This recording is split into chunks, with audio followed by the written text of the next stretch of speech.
All right, we're back to talk about the second half of the season. We've got the trade deadline coming up. What do you think Alex Anthopoulos might do at this trade deadline? Any deals that you see him kind of making here? Yeah, I think that they're going to target starting pitching. I mean, obviously, we know that's been the biggest weakness for this team in the first half of the year. So I think finding a starter, obviously, Lance Lynn is the name that everybody's looking at.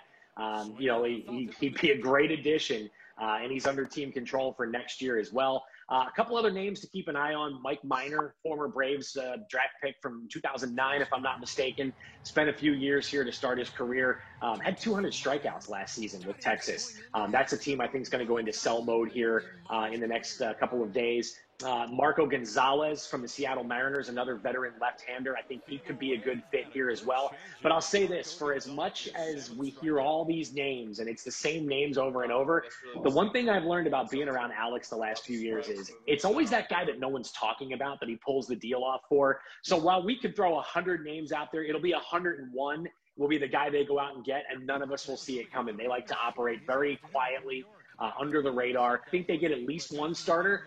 And it wouldn't shock me at all if they're in the conversation for maybe a second starting pitcher, because as we know right now, it's Max Fried and pretty much everybody else. Where do you see Ian Anderson fitting into this conversation? I mean, he had that stellar first debut, and going forward, he could be one of those guys.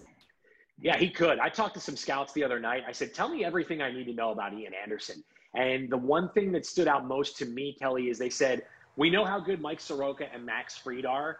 There's a lot of folks who believe Ian Anderson is going to be better than Soroka and Fried. Now, think about that for just a second. We've seen him pitch one outing in the big leagues, and they're already saying that they think stuff-wise he's going to have a better career.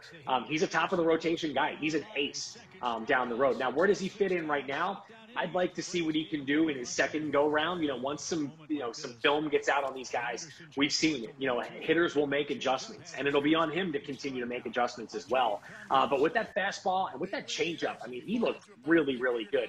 Now, look, he wasn't facing the 27 Yankees the other night, but it was still a formidable lineup he had to navigate through. So I think that right now, he's in the middle of your rotation after just one start. And I think down the road, 2, 3, 4 years from now, we could be talking about a big three like we talked about in years past with Soroka, Fried, and Anderson. And that's got to get Braves fans really excited, not only for the short term, but long term as well. Is there one Brave in particular you want to see more of in this second half?